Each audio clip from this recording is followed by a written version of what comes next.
Hello, I'm Yeon Park, and I'll be presenting our work, Why? The Importance of Communicating Rationales for Edits in Collaborative Writing, conducted in collaboration with Sang-Won Lee. Collaborative writing is one of the most ubiquitous forms of distributed work. It's also how Sang-Won and I wrote this manuscript together without ever meeting in person using tools such as Google Docs and Overleaf, as you can see here. Despite our decades-long familiarity with collaborative writing, co-writing is not without its challenges. Edits, which are a big part of collaborative writing, can be easily misinterpreted, taken personally, cause conflicts, and ultimately lead to collaborators not wanting to write together.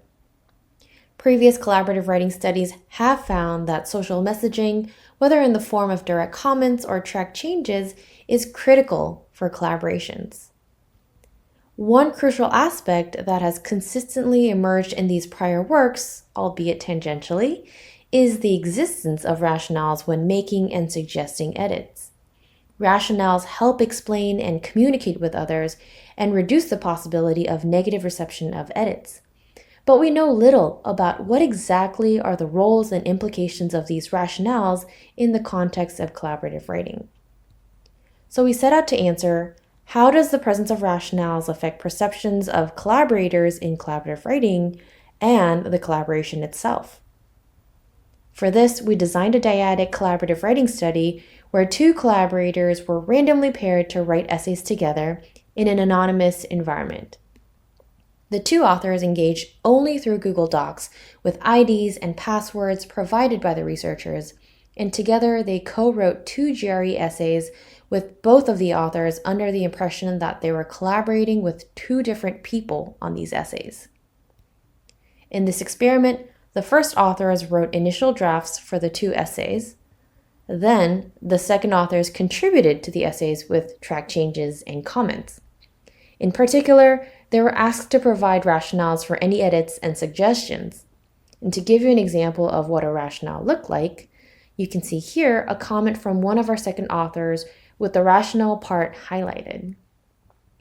The third step involved the researcher. All the rationales were removed from one of the essays as per randomly designated prior to starting the collaboration. This led to the comment left by the second author to be without rationales, as you can see here on the bottom right.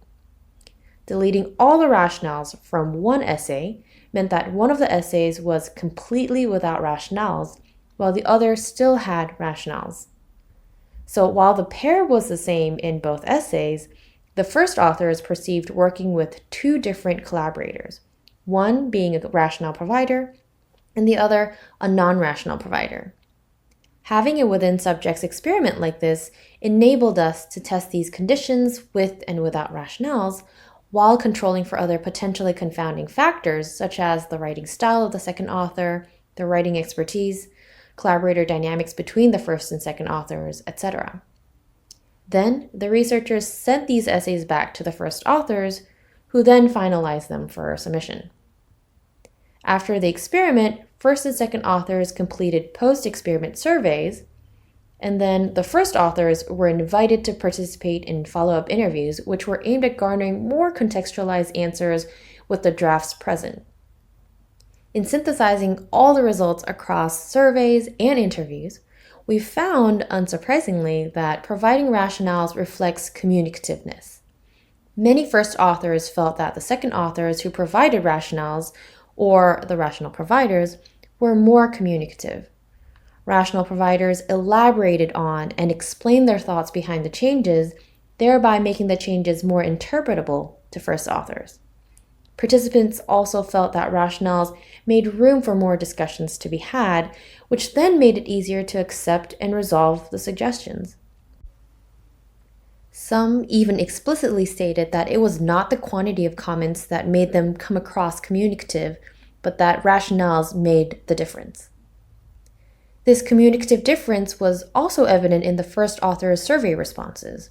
We found a statistically significant difference between the non-rational provider and rational provider in their use of comments. The rational providers used comments as much as the first authors wished to receive, whereas the non-rational providers did not deliver quite as much. providing rationales reflects many other positive attributes. The rationale provider came across as seeming more mature, having greater competence in writing, and also being knowledgeable as they seemed to know what they were talking about and was on point on the essay topic. Rational providers also seemed more considerate because they were trying to be cautious about editing, and they also came across as being more dedicated because they were actively trying to explain for the collaborators' benefit.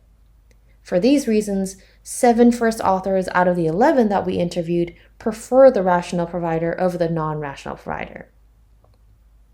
In addition to understanding how rationales affect perceptions of the collaborators, we wanted to understand the efficacy or importance of rationales themselves. So in our surveys and interviews, we asked first and second authors what they felt were the pros and cons of providing and receiving rationales. Overall, much more pros were associated with rationales than cons. Several even stated that there are no cons to exchanging rationales.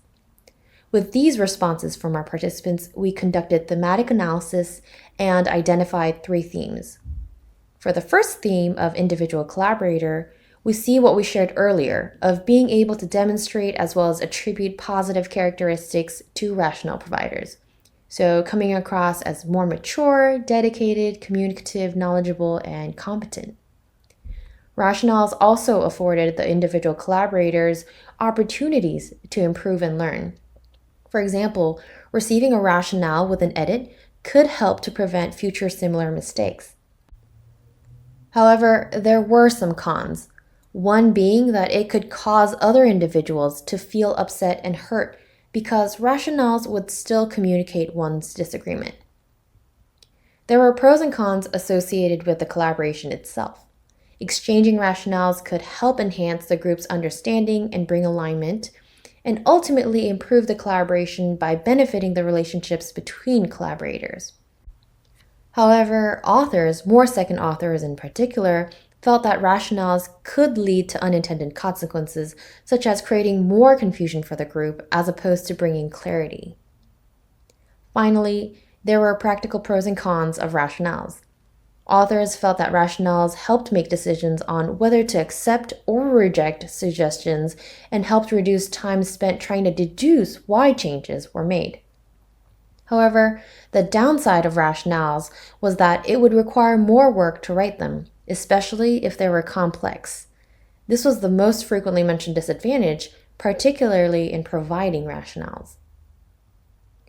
Overall, it was evident across our surveys and interviews that both those providing rationales and those receiving them resoundingly felt the importance of rationales in the context of collaborative writing. Yet, as evidenced by the cons of rationales, there were some inconvenience and discomfort surrounding them. To address these persisting issues, we first recommend designing to encourage rationale exchange between collaborators because rationales can not only help individuals exhibit more collaborative behaviors, but they can also help to promote successful collaborations. Second, we recommend facilitating quick and easy communication of rationales. Participants of our study expressed how time-intensive and demanding exchanging rationales can be. Yet, this is partially a result of how features are designed today. So, as an example, platforms can provide basic rationales for users to choose from with a simple click of a button. Third, platforms can take an active role in providing guidance. Collaborators worried about how others would receive their rationales, that it might further create confusion or hurt others. A feature that notifies users when a well-meaning rationale is written in a way that might be perceived negatively is one way to ensure collaborators communicate as per their intentions. Finally, platforms can provide greater agency to users. This might include allowing collaborators to perhaps even create their own pop-ups where they can specify what kind of feedback or rationales they would like to receive in a particular round of editing.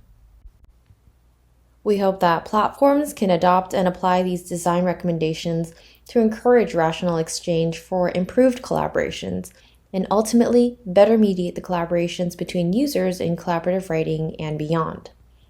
We have more results, nuanced nuggets on the roles of rationales, as well as discussion of factors that would influence when rationales may be more or less preferred in our manuscript.